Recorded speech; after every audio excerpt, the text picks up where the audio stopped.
درود پاک پڑھنے کے بے شمار فضائل و برکات ہیں۔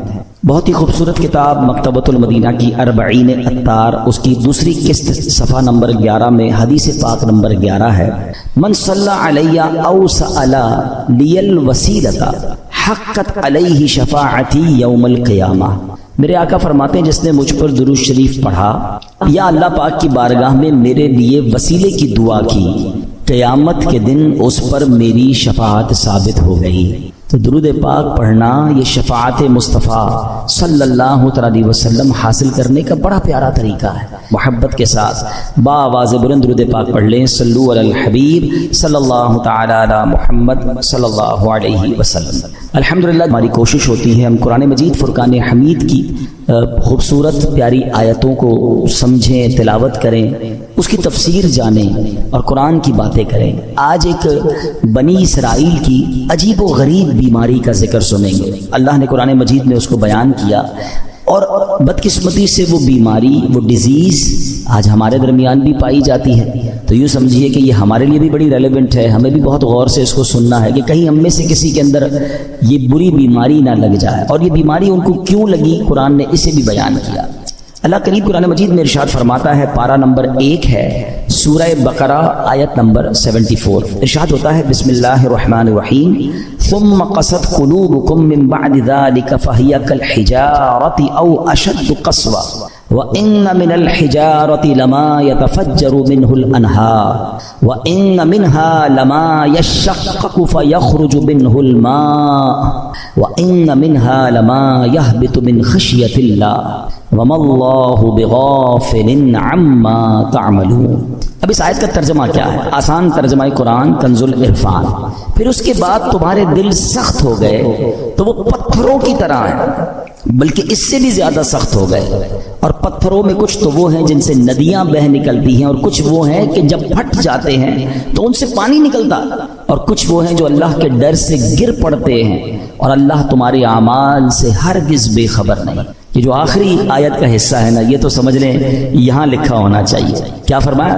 وَمَا اللَّهُ بِغَافِلٍ عَمَّا تَعْمَلُونَ۔ جان لو کہ اللہ تمہارے اعمال سے ہرگز بے خبر نہیں ہے۔ جو کچھ ہم کر رہے ہیں نا، سب اللہ دیکھ رہا ہے۔ ہم بعض اوقات لوگوں سے، رشتہ داروں سے، دوستوں سے چھپانے کی کوشش کر رہے ہوتے ہیں، شہر تبدیل کریں گے، علاقہ تبدیل کریں گے، دروازہ بند کر دیں گے، دنیا میں کوئی نہ دیکھ لے۔ بار بار قرآن انڈیکیٹ کر رہا ہے، وَمَا اللَّهُ بِغَافِلٍ عَمَّا تَعْمَلُونَ۔ اللہ تمہارے اعمال سے ہرگز بے خبر نہیں، وہ دیکھ رہا ہے۔ تو کاش یہ خیال دل میں راسخ ہو جائے کہ میں جو کچھ کرتا ہوں، اچھا کر رہا ہوں یا برا کر رہا ہوں، رب دیکھ رہا ہے۔ اچھے کام میں بھی اچھا عجیب ہیں ہم لوگ نا، برے کام میں لوگ نہ دیکھ لیں اس کی ٹینشن، اچھے کام میں لوگ کیوں نہیں دیکھ رہے اس کی ٹینشن، کسی طرح لوگوں تک پہنچا دوں کہ میں نے کوئی اچھا کام کیا ہے۔ اگر یہ ذہن بن جائے نا کہ دنیا دیکھے نہ دیکھے، اللہ دیکھ رہا ہے، اچھا کروں گا تو اجر اسی سے لینا ہے، اور اللہ نہ کرے برا کروں گا تو سزا بھی اسی نے دینی ہے، تو خیال تو اس کا زیادہ ہونا چاہیے نا، خیال دنیا والوں کا ہے۔ تو بہرحال اب آتے ہیں اس بیماری اور اس آیت کی طرف۔ اس آیت میں قرآن کریم فرقان حمید نے کیا ارشاد فرمایا؟ ثم قست قلوبکم من بعد ذلک، پھر اس کے بعد تمہارے دل سخت ہو گئے۔ یہ کس کی بات ہو رہی ہے؟ بنی اسرائیل کا ذکر ہو رہا ہے۔ ان پر بڑے انعامات ہوئے، بڑی مہربانیاں کی گئی بنی اسرائیل پر۔ شکر کی بجائے یہ نافرمانی کرتے تھے۔ فرعون سے اللہ نے نجات دی، پھر انہوں نے ناشکری کی۔ تورات عطا کی، پھر ناشکری کی۔ بچڑے کی پوجا کی، اللہ نے اس پہ توبہ کی توفیق دے دی، پھر ناشکری کی۔ 70 افراد کو کوہ طور پر بلایا، انہوں نے پھر ناشکری کی۔ انہیں منو سلوہ عطا کیا، پھر ناشکری کی۔ انہیں قدرت کی نشانیاں دکھائیں، پھر ناشکری کی۔ اللہ پاک کی نافرمانیوں میں مصروف رہے، ایک کے بعد ایک نافرمانی، ایک کے بعد ایک گناہ کرتے رہے، یہاں تک کہ ان کے دل سخت ہو گئے۔ مگر اب قرآن کیا کہتا ہے؟ کتنے سخت ہوئے؟ فَهِيَ كَالْحِجَارَةِ، تو وہ پتھروں کی طرح ہو گئے۔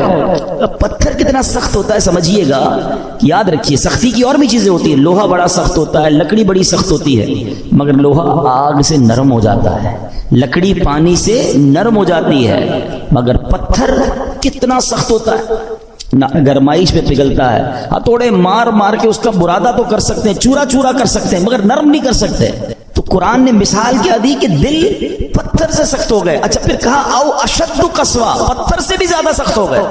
اللہ اکبر. ان دلوں کا عالم کیا ہوگا کہ جن کو قرآن کہہ رہا ہے کہ تمہارے دل پتھر جیسے سخت بلکہ اس سے بھی زیادہ سخت ہو گئے. اللہ اکبر. اے میرے پیارے اسلامی، حالانکہ پتھر کی ایک اور تعریف قرآن خود آگے بیان فرما رہا ہے. وَإِنَّ مِنَ الْحِجَارَةِ لَمَا يَتَفَجَّرُ مِنْهُ الْأَنْهَارُ. پتھر میں تو کچھ وہ ہیں جن سے ندیاں بہتی ہیں. وَإِنَّ مِنْهَا لَمَا يَشَّقَّقُ فَيَخْرُجُ مِنْهُ الْمَاءُ. اور کچھ وہ ہیں جو پھٹ جائیں تو ان سے پانی نکلتا ہے.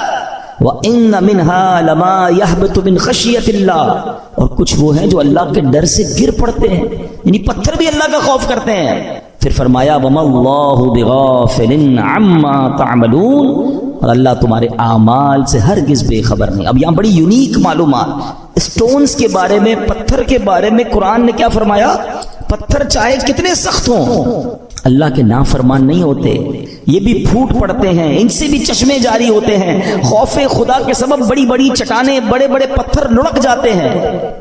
لیکن گناہ گاروں کے دل جب سخت ہو جائے نا تو وہ اتنے سخت ہوتے ہیں کہ وہ پتھر سے بھی زیادہ سخت ہو، ان پر کوئی بات اثر نہیں کرتی. اللہ کا حکم سن کر یہ زیر نہیں ہوتے، عذاب کا تذکرہ سن لیں تو ان پر خوف طاری نہیں ہوتا، جنت کی نعمتوں کا سن لیں پھر بھی دل مائل نہیں ہوتا. اے میرے پیارے اسلامی بھائیوں، غور کیجئے. آج کے دور میں بھی بعض اوقات ایسے بندے دکھتے ہیں کہ جن کے دل سخت ہو جاتے ہیں. اور سختی کی قرآن نے وجہ جو تفسیر میں ہم نے سنی کہ گناہ پر گناہ، ایک کے بعد ایک دوسرا گناہ. حدیثوں میں یہ مضمون ملتا ہے کہ بندہ جب ایک گناہ کرتا ہے نا تو اس کے دل پر ایک نقطہ لگ جاتا ہے، بلیک ڈاٹ. دوسرا گناہ کرتا ہے پھر دوسرا نقطہ، تیسرا کرتا ہے تیسرا نقطہ. ایک وقت آتا ہے پورا دل ہی کالا ہو جاتا ہے. اب ہدایت کی کوئی بات اثر نہیں کرتی ہے. اسی لیے کہتے ہیں نا، جیسے ہی گناہ ہو جائے ویسے ہی توبہ کر لو، جیسے ہی نافرمانی ہو جائے ویسے ہی نیکی کر لو. کلیئریفائی ہونا چاہیے، ہارٹ پیور ہونا چاہیے. آنسو بہایا کرو اللہ کی بارگاہ میں کہ یہ دلوں کو دھو دیتا ہے، دلوں کو صاف کرتا ہے، بندہ خوف الہی سے لرزتا رہے. مگر آج حال یہ ہے کہ دل اتنے سخت ہو گئے، کوئی ہدایت کی بات اثر کرنا تو دور کی بات، اچھی بھی نہیں لگتی. آج کے دور میں کسی سے اچھی بات کرو، قرآن کی بات کرو، دین کی بات کرو، لڑنے لگ جاتا ہے مسلمان ہو کر. یہ کیا ہر وقت بات یہ لگائی بھی ہے؟ کیوں بھائی اللہ رسول کی بات کرتے ہو، ہم کوئی اور بات کر رہے ہیں. خود سوچیں، ہمیں ہر اس شخص کو سوچنا چاہیے کہیں دل سختی کی طرف تو نہیں جا رہا ہے. اچھا اب پتھروں میں شعور ہوتا ہے، یہ بڑی عجیب بات آج ہم نے سنی، شاید بہت ساروں کے لیے نئی بات ہوگی. مفتی احمد یار خان نعیمی بہت بڑے مفسر قرآن ہیں، فرماتے ہیں اس سے معلوم ہوا کہ پتھروں میں بھی شعور ہوتا ہے. یہ الگ بات ہے کہ ہمیں ان کے شعور کی خبر نہیں ہوتی. قرآن میں ایک اور جگہ اللہ نے ارشاد فرمایا اور داؤد کے ساتھ پہاڑوں اور پرندوں کو تابع بنا دیا کہ وہ پہاڑ اور پرندے تسبیح کرتے ہیں. ہاں پرندے تو تسبیح کرتے ہیں، پہاڑ بھی اللہ کی تسبیح کرتے ہیں. آپ نے نہیں سنا ابو جہل کے ہاتھ میں کنکر تھے نا، کیا آ کر کہا تھا اس نے اللہ کے نبی کو کہ اے محمد صلی اللہ علیہ وسلم، اللہ کے سچے نبی ہو تو بتاؤ میری مٹھی میں کیا ہے. اللہ اکبر. نبی پاک کا کیا خوبصورت جواب تھا. فرمایا میں بتاؤں تیری مٹھی میں کیا ہے؟ جو تیری مٹھی میں کنکر ہے بتا دے میں کون ہوں. اور پھر کنکروں نے کلمہ پڑھنا شروع کر دیا تو پتا چلا کہ پتھر بھی اللہ کی تسبیح کرتے ہیں. اللہ اکبر. اور احد پہاڑ کے بارے میں کون نہیں جانتا؟ اللہ آپ کو مجھے بار بار مدینہ پاک کی حاضری نصیب فرمائے. نبی پاک علیہ الصلوۃ والسلام، سبحان اللہ، آقا کے معجزات میں سے یہ معجزات ہے کہ جب نبی پاک مدینہ منورہ میں یا مکہ پاک میں سڑکوں پر کسی کے شاہراہ پر تشریف لے جاتے تو آس پاس کے پتھر نبی پاک کو سلام کیا کرتے. احد پہاڑ کے متعلق آقا نے فرمایا احد پہاڑ ہم سے محبت کرتا ہے، ہم اس سے محبت فرماتے. اب پہاڑ نبی پاک سے محبت کرتا ہے. اور یہ کیسا خوبصورت پہاڑ ہے کہ نبی پاک علیہ الصلوۃ والسلام نے فرمایا کہ احد میرے ساتھ جنت میں جائے گا. اب یہاں علماء نے اور خوبصورت بات کی کہ پہاڑ نبی پاک سے محبت کرے تو جنت میں جائے. تو جب امتی محبت کرے تو اس کا تو عالم ہی کچھ اور ہوگا نا. تو محبت رسول یہ جنت میں جانے کا سبب ہے. مگر جو ہمارا ٹاپک ہے کہ اللہ کی عطا سے یہ پہاڑ یہ پتھر بھی رب کی تسبیح کرتے ہیں، ان میں بھی شعور ہوتا ہے. اللہ اکبر. اور احد کے پہاڑ کی تو یہ فضیلت ہے کہ ایک جگہ نبی پاک علیہ الصلوۃ والسلام نے فرمایا جب تم احد پہاڑ کے پاس آؤ فکلوا من شجری، اس پر اگنے والے درخت کے پتے بطور تبرک کھا لیا کرو. اور پھر فرمایا اگرچہ احد پہاڑ پر اگنے والے درخت کے صرف کانٹے ہی ملے، اگر پتے نہ ملے تو کانٹے چبا لیا کرو. اب یہاں تبرک کی دلیل بھی ملتی ہے. بھائی کانٹا کھانے سے کیا فائدہ ہوگا، پتا کھانے سے کیا فائدہ ہوگا؟ مگر چونکہ یہ جنتی پہاڑ ہے تو آقا نے فرمایا اس سے کچھ نہ کچھ کھا لیا کرو، تبرک لیا کرو۔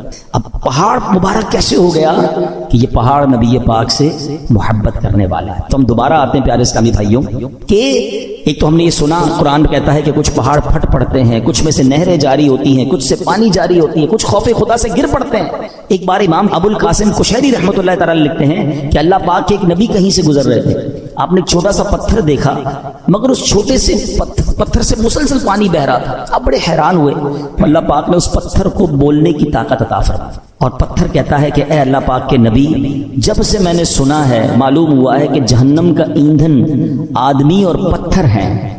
قرآن کہتا ہے نا، اے ایمان والو اپنے آپ کو اپنے گھر والوں کو جہنم کی آگ سے بچاؤ جس کا ایندھن آدمی اور پتھر ہے۔ تو ہم آدمیوں پر تو پتہ نہیں اثر ہوا نہیں ہوا، وہ پتھر کہتا ہے جب سے مجھے معلوم ہوا ہے کہ جہنم میں پتھر ڈالے جائیں گے، جب سے میں رو رہا ہوں، جب سے خوف خدا کی حالت سے میری حالت بری ہے، اور یہ جو میرے اندر سے آپ پانی نکلتا دیکھ رہے ہیں یہ خوف خدا کے باعث ہے۔ آپ اللہ کے نبی تھے، آپ نے اللہ کی بارگاہ میں دعا کی اور اللہ پاک نے یا اللہ اس پتھر کو جہنم سے محفوظ فرما دے، دعا قبول ہو گئی۔ آپ چلے گئے کہیں، واپس آئے تو پھر اس پتھر سے پانی نکل رہا تھا۔ تو آپ نے کہا کہ اب تو تمہیں جہنم سے آزادی کی خوشخبری مل گئی، پھر کیوں رو رہے ہو؟ پتھر کو اللہ نے پھر قوت گویائی دی، کہتا ہے ذالک کان بکاء الحزن والخوف وہذا بکاء الشکر والسرور۔ کہتے حضور پہلے جو آنسو تھے وہ غم اور تکلیف کے تھے، اب جو آنسو ہیں وہ خوشی کے آنسو ہیں کہ اللہ نے جہنم سے آزاد کر۔ تو یہ اللہ کی مخلوقات ہیں، اللہ پاک، یہ دنیا میں ہر طرف رب کا ذکر ہو رہا ہے، یہ اشرف المخلوقات کہلانے والا ہی غافل ہو جاتا ہے، حالانکہ ہم مجھے اور آپ کو بنایا ہی اللہ کی عبادت کے لیے۔ دیکھیں نا، ہر چیز کے بارے میں ہم یہ جاننے کی کوشش کرتے ہیں what is the reason of the creation. Mobile کیوں بنا ہے؟ بات کرنے کے لیے بنا ہے۔ اگر اس میں بات کرنے کی صلاحیت ختم ہو جائے، کوئی فنکشن نہ چلے، کیا کریں گے؟ موبائل کا گاربیج کر دیں گے نا۔ پین کیوں چلتا ہے؟ پین کیوں بنا؟ لکھنے کے لیے، لکھنا ہی نا، انک ختم ہو جائے کیا کرتے ہو؟ پھر بھی لگاتے ہو، پھینک دیتے ہیں۔ جو چیز جس لیے بنائی گئی اگر وہ کام نہ کرے تو اسے ڈسپوز کر دیا جاتا ہے۔ ہمیں کیوں بنایا گیا ہے؟ کبھی سوچا آپ نے؟ قرآن بتائے گا نا، ہمیں بنایا اللہ نے تو اللہ ہی فرمائے گا نا کیوں بنایا، واٹ از دا ریزن۔ قرآن میں رب فرماتا وما خلقت الجن والانس الا لیعبدون، ہم نے نہیں بنایا انسان اور جنات کو، بس دیر از اونلی ون ریزن، الا لیعبدون، ہم نے اپنی عبادت کے لیے بنایا۔ یعنی میں اور آپ بنے اللہ کی عبادت کے لیے، کام کچھ اور کر رہے ہیں۔ نمازیں ہماری قضا ہو رہی ہیں، روزے بہت بڑی تعداد میں لوگ نہیں رکھ رہے، اللہ کی عبادت سے دور، حالانکہ بنایا اس لیے گیا ہے۔ اور یہ پتھر کا واقعہ آپ نے سنا کہ یہ اس لیے رو رہا ہے کہ کہیں جہنم میں ڈال نہ دیا جائے۔ کبھی ہمارے آنسو بہے، کبھی ہمیں یہ خیال آیا کہ کہیں مجھے جہنم میں نہ ڈال دیا جائے، کہیں مجھے ایندھن نہ بنا دیا جائے جہنم کا۔ اللہ اکبر۔ اب آئیے بیان میں، جیسے میں نے شروع میں کہا کہ ایک بیماری کا ذکر ہوگا، اللہ اس بیماری سے بچائے، اور وہ بیماری ہے دل کی سختی۔ کیا کہا قرآن نے؟ ثم قست قلوبکم من بعد ذلک فہی کالحجارۃ او اشد قسوہ، پھر اس کے بعد تمہارے دل سخت ہو گئے تو وہ پتھروں کی طرح ہیں، بلکہ ان سے بھی زیادہ ہیں۔ اب دل کتنا اہمیت، کتنا امپورٹنٹ پارٹ ہے ہماری باڈی کا۔ پیارے آقا علیہ الصلوۃ والسلام حدیث پاک میں ایک جگہ ارشاد فرماتے ہیں جسم میں ایک خون کا لوتھڑا ہے، وہ ٹھیک ہو جائے سارا جسم ٹھیک ہو جائے گا، اور جب وہ لوتھڑا بگڑ جائے نا تو سارا جسم بگڑ جاتا ہے۔ اور سن لو، وہ لوتھڑا، وہ پارٹ آف دا باڈی، بدعہ کیا ہے؟ وہ قلب ہے، وہ دل ہے۔ تو دل کا خیال میڈیکلی تو لوگ رکھ رہے ہیں، یار کولیسٹرول نہ ہو جائے، ہارٹ اٹیک نہ ہو جائے، بلڈ پریشر نہ ہو جائے، والوز بند نہ ہو جائیں، وینز کھلی رہیں، بڑا خیال ہے۔ ٹھیک ہے، یہ تو ظاہری اس دل کی کیفیت ہے نا، مگر اگر اس دل میں ایمان ہی نہ ہو، اس دل میں معاذ اللہ سختی آ جائے، ہدایت کی کوئی بات ہی اثر نہ کرے، یہ دل معاذ اللہ غیبت، چغلی، بغض، کینہ، تکبر اور برائیوں کی آماجگاہ بن جائے تو یہ تو برباد کر دے گا نا، ایمان برباد کر دے گا۔ ہمیں جان لینے والے مرض کا ڈر ہے، ہم ڈسکس بھی کرتے ہیں، ڈاکٹر کے پاس بھی جاتے ہیں، ٹیسٹ بھی کراتے ہیں، جناب بتائیں ہارٹ اٹیک نہ ہو، میری باڈی ٹھیک رہے، کتنی ایکسرسائز کرنی ہے، everybody talk about it. وہ کیوں؟ کہ جان چلی جائے گی نا۔ مگر مجھے بتاؤ، جان جانا زیادہ خطرناک ہے یا ایمان جانا زیادہ خطرناک ہے؟ جان تو ویسے ہی جانی ہے، آج نہیں تو کل چلی جائے گی، مرنا تو ہے ہی، اس سے تو کوئی نہیں بچ سکتا، مگر ایمان سلامت لے کر قبر میں جانا یہ زیادہ ضروری ہے نا۔ تو یہ حدیث بھی بتا رہی ہے، قرآن کی آیتیں بھی بتا رہی ہیں کہ دل صاف ہونا چاہیے، دل اللہ کی رحمتوں کے نزول کی جگہ ہونی چاہیے، مگر جن کے دل سخت ہو گئے ہیں وہ غور کریں۔ اب آئیے میرے پیارے اسلامی بھائیوں، حدیث پاک، یہ دل کی سختی سزا کتنی بڑی ہے۔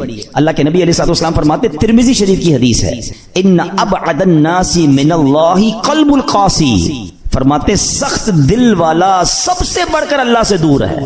Nobody talk about it، کوئی بات ہی نہیں کرتا، ارے دل سخت ہے، یہ دل نرم ہے، اگر دل سخت ہو گیا نا تو پھر اللہ سے سب سے زیادہ دور وہ ہو جائے گا۔ حضرت مالک بن دینار جیسی عظیم ہستی کا فرمان سنو، فرماتے بندوں کو جو سزائیں دی جاتی ہیں ان میں سب سے بڑی سزا یہ ہے کہ بندے کا دل سخت کر دیا جائے۔ ہائے نہ نماز میں دل لگے، نہ تلاوت میں دل لگے، نہ دعا میں آنسو بہیں ہیں، نہ ہدایت کی بات اچھی لگے، لوگ نعتیں سن کر رو رہے ہوتے ہیں اور ہم کہتے ہیں بند کرو یار مزہ نہیں آ رہا، یعنی کوئی اچھی بات دل پر اثر نہیں کر رہی، تو چیک کرو یار یہ دل سخت تو نہیں ہو گیا، دروازہ تو بند نہیں ہو گیا، یہ سب سے بڑی سزا ہے۔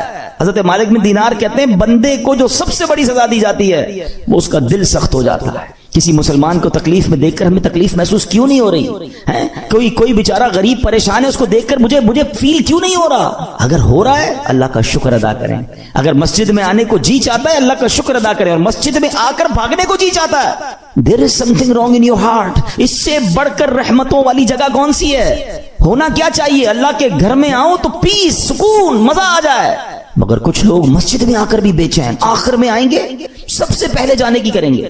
خود سوچئے کیوں مجھے بے چینی ہوتی ہے؟ موبائل پر گھنٹوں بیٹھ جاؤں گا، دوست کے ساتھ چائے پینے گھنٹوں بیٹھ جاؤں گا، اللہ کے گھر میں مجھے تکلیف کیوں ہو رہی ہوتی ہے؟ جب تک بیماری کو ڈائگنوس نہیں کریں گے نا پھر حل نہیں ہوگا۔ آج میں آپ کو علاج بھی بتاؤں گا۔ اب آئیے دل کی سختی کے اسباب، واٹ از دا ریزن؟ نبی پاک علیہ السلام فرماتے ہیں ذکر اللہ کے علاوہ زیادہ کلام نہ کرو، بے شک زیادہ باتیں کرنا دل کو سخت کر دیتا ہے۔ یہ بہت جو بولتے رہتے ہیں نا، بہت بولتے رہتے ہیں، زیادہ باتیں نہیں، قلیل الکلام، اللہ کا ذکر کریں، تلاوت کریں، کم بولیں، کیونکہ زیادہ بولنے والا غلطیاں بھی زیادہ کرتا ہے نا، جھوٹ بھی نکل جائے گا، غیبت بھی نکل جائے گی، دل آزاری بھی ہو جائے گی، معاذ اللہ احساس نہیں ہوگا، علم نہیں ہوگا تو کلمہ کفر بھی نکل جائے گا۔ کم بولیں، سوچ کے بولیں۔ ایک جملہ سنا ہوگا آپ نے، پہلے تولو بعد میں بولو۔ ہم بول کے تول رہے ہوتے ہیں، پھر پچھتا رہے ہوتے ہیں یار نہیں بولنا تھا، یار کیا بول دیا، یار مسئلہ ہو گیا، جھگڑا ہو، پہلے سوچ لیتے ہیں نا۔ آپ کے کسی بھی باڈی پارٹ کے گرد گارڈ نہیں بٹھائے گئے، یہ زبان ہے جس کو 32 گارڈ کا پہرا دیا گیا ہے، 32 دانت کے پیچھے زبان ہے نا، مگر جب یہ چلتی ہے سارے گارڈز پیچھے چھوڑ کر کسی کا دل توڑتی ہے، کسی کا سر پھوڑتی ہے، کسی کے خاندان برباد کر دیتی ہے۔ سوچئے زیادہ بولنا دل کو سخت کر دیتا ہے، یوں ہی زیادہ ہنسنے سے بھی دل سخت ہو جاتا ہے۔ حدیث پاک میں ہے ان کثرت الضحک تمیت القلب، بے شک زیادہ ہنسنا دل کو مردہ کر دیتا ہے۔ ہر وقت ہنسی مذاق، کچھ لوگ ہوتے ہیں جن کا کام یہی ہوتا ہے، ہر وقت نہیں ہوتا، کبھی کبھی مزاح کرنا اور ہے، مگر ہنسی مذاق میں بھی دل آزاری کی اجازت نہیں ہے نا۔ آپ مسکرانے والی بات کریں اچھی بات ہے، لیکن ہر وقت ایک ہی کام میں لگے ہوئے ہیں اور پھر جھوٹ بول کے ہنسا رہے ہیں، یہ دل کو مردہ کر دیتا ہے۔ اچھا پھر زیادہ کھانا، بالخصوص حرام حلال کی پرواہ کیے بغیر کھاتے چلے جانا، یہ بھی دل کو مردہ کر دیتا ہے۔ تو اللہ کرے کہ یہ بھی ہمیں سمجھ آ جائے۔ آپ جب بھی دیکھ لیں آپ زیادہ کھائیں گے، آپ کو عبادت کو جی نہیں چاہے گا، آپ کو نیند آنے لگے گی، سستی ہو جائے گی۔ رمضانوں میں لوگ زیادہ عبادت کرتے ہیں، جو کم کھاتے ہیں آپ دیکھیں وہ عبادت زیادہ کر رہے ہوں گے۔ تو کم کھانا، اور حرام سے تو پہلے ہی بچنا ہے، حلال ہی کھانا ہے۔ اور دل کو سب سے زیادہ جو نقصان دینے والی چیز ہے نا، موسٹ ڈینجرس، وہ ہے گناہ۔ گناہ کا جو سائیڈ ایفیکٹ ہے نا، جو گناہ چھوٹا ہو یا بڑا، جتنا بڑا گناہ ہوگا وہ اتنا دل کو ایفیکٹ کرے گا، مگر ہر گناہ دل کو ڈیمیج ضرور کرتا ہے، اس میں روحانیت کم کرتا ہے، اس کے اندر یہ سمجھیے برائی جیسے جیسے برا ہوتا ہے برائی کرتا جائے گا، پھر کچھ لوگوں کی کنٹینیو عادت ہوتی ہے برائی کی، وہ دل کو سخت کر دیتی ہے۔ تو اے میرے پیارے اسلامی بھائیوں، قرآن کیا کہتا ہے؟ بل ران علی قلوبہم ما کانوا یکسبون، بلکہ ان کے کمائے ہوئے اعمال نے ان کے دلوں پر زنگ چڑھا دیا ہے۔ قرآن کہہ رہا ہے زنگ چڑھ جاتا ہے، اپنے ہی اعمال جو ہیں برے اعمال دلوں پر زنگ چڑھا دیتے ہیں۔